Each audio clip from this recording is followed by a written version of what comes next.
What is one thing that you don't yet have, but you feel you can't live without? See, for some people, this thing may be money, it may be accolades, it may be the respect and praise of others, or some type of dream that you have. It could be anything really. But frankly, if we think about it, that wouldn't really make sense. If you don't currently have it, how could you not live without it? You're currently living and able to do things in life without that one thing. Now, why do I bring up such a convoluted point to make just to say that? Well, I truly think that one thing that has been sweeping YouTube as of late, especially throughout the pandemic and especially in certain niches like the personal finance niche, is minimalism. And not just minimalism, but also hustle culture, right? So, on one end of the spectrum, you're thinking about in order to enjoy life, you need to reduce all that you have and look at how much you've let go of to truly know that you've made it.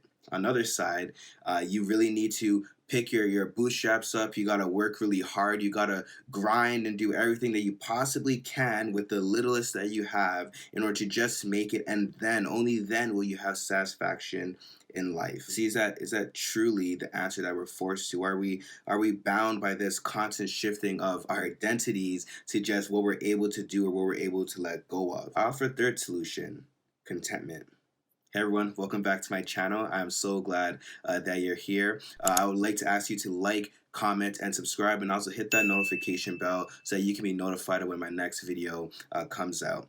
Now, minimalism is definitely something that is talked about heavily in the finance space because at a time where a lot of people aren't making a lot of money, a lot of things need to be cut. And so it just so happens to fit to cut things out of your life to also save you a bit just so you can make it.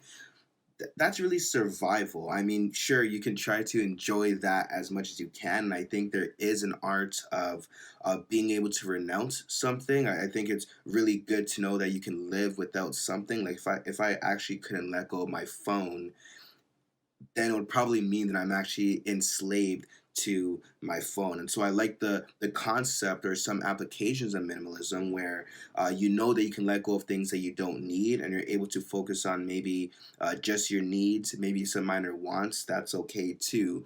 But it really falls short when you truly make a culture out of it. And the reason why is because I believe it really factors down to identity, who you truly are or who you think you truly are, or how other people perceive you. And I think one of the issues that people have with minimalism is, well, in first, it's kind of subjective.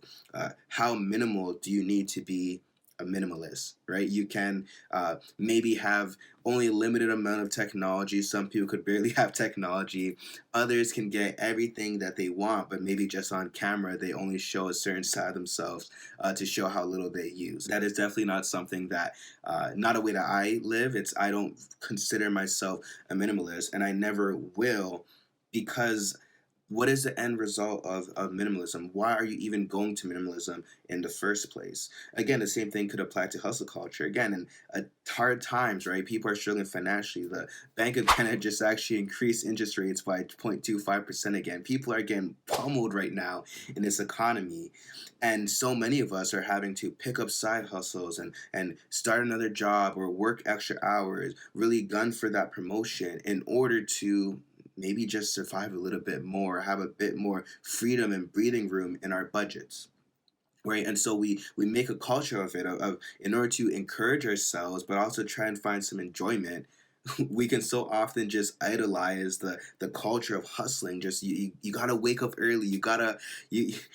It's like the people who say like, hey, like I woke up today at 3 a.m. I woke up at 3 a.m. I went on a 30-minute walk. I meditated, and the person's sweating profusely, and they're talking about how they bought a course, they finished the course, they bought a stock, they shorted a stock, they invested something else, they sold something at a profit, they bought crypto, lost money on NFTs, and somehow bounced back and are now selling you a product for just $59.99, which tells you everything you need to get to success.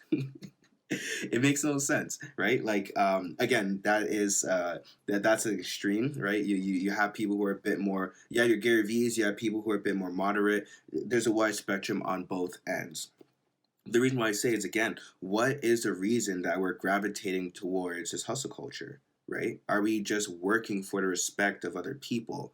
Are we that vulnerable? Are we that worried about our position, what we have, or our identity of what we truly think we are without a certain level of work? Yes, I believe that we are made to work, but we weren't made to be identified by our work. And I believe the same thing follows through with minimalism, is that, yeah, there is an overindulgence in our culture, especially in Western culture, and it might be a good thing to kind of um, let go of that over hyper stimulation and allow ourselves to truly enjoy the finer things of life. That is a beautiful thing. I said it before in a previous video that I functionally may live like a minimalist to some people.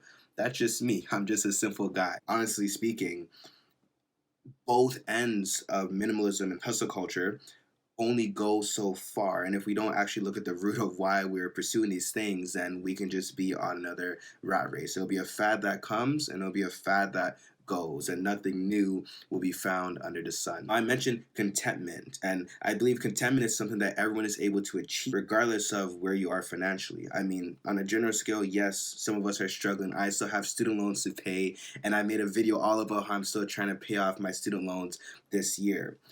But even regardless, on a global scale, we're still in the top 1% if we're looking at the Western society. But we're comparing ourselves to the top 1% of the 1%, or the 1% of the 1% of the 1%. Why are we doing this? Well, maybe because we aren't content with what we have and what we're able to achieve with our lives. Maybe we stop comparing ourselves to everyone else so often we'll be able to focus on our own lane, our own timelines, our own expectations, and honestly our own limitations and abilities. And so I truly believe that those who lean on minimalism can truly reflect on why they're going so hard for minimalism. Maybe you've lived a life of so much indulgence and you just realize that, yeah, money doesn't actually make you happy. It can help, it can make some things easier, but it doesn't bring happiness. It doesn't bring value and contentment and something that actually lasts. Right. And on the same time with hustle culture, maybe you're looking at just how little you have and how even that is unable to maybe satisfy, because that thing isn't meant to satisfy in the first place. How can we truly get to contentment? How can we truly downsize if we want to downsize and work hard if we want to, but from the right place?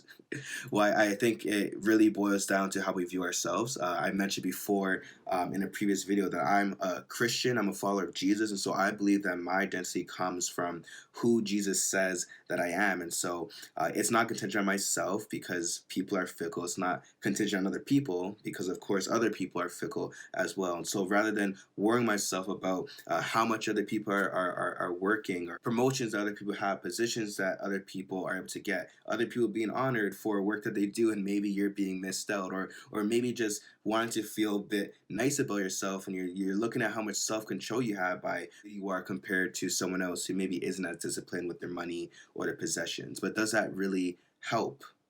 No, because you're still enslaved to what other people think about yourself or what you think about other people. But rather, I think true contentment comes from having assurance in who you are and who you actually belong to. And for me, in that case, I know that I belong to God, and I know what God says about me. And so I have full confidence that I don't need to change anything about how I look or how I appear to other people in order to sell something, but I could just be authentic, and not authentic to myself, but just honest and have integrity and work hard in a good way, and also not indulge, and learn to enjoy the little things in life, but also learn how to achieve and do good things for the good of others. That's all behind the purpose of this channel, is spreading goodness. It's learning how we can truly improve ourselves and also help others as well, whether that be through finances or general life as well. And so I truly think minimalism and hustle culture falls short. I don't think that there isn't things that we can learn from these, but if you run them through to their end, it won't satisfy. It truly won't. And I'll definitely make more videos about this in the future. I'm actually excited to talk a lot more about other YouTubers, especially in the personal finance niche, and how they view finances from the perspective of a minimalist, or from someone who's going to wake up at 4 a.m. every morning and make a business every week. But more on that at another time. But what do you all think? I really want to hear what you think about minimalism, about hustle culture, about identity? Are we missing something huge? Are we missing something vital? Or are we all just late to the rat race and we either had to go one way and work ourselves out to the bone, or to go the other way and just cut a lot of things out and work ourselves in a different way? Or can we just work with what we're given and be content and thankful in that? Doesn't mean that there won't be hardships. Doesn't mean it won't be difficult. Doesn't mean that there won't be losses and things that you desire. But I think that they have a right place to be. Wondering of other ways in which we can work and hopefully perform well. Well, then I have a video that I made talking about AI and how I believe that there's 5 tools that can make our process easier, at least with content creation. So if you're interested in that, then feel free to click the video in this link right here. But I'll see you all in the next one. Bye.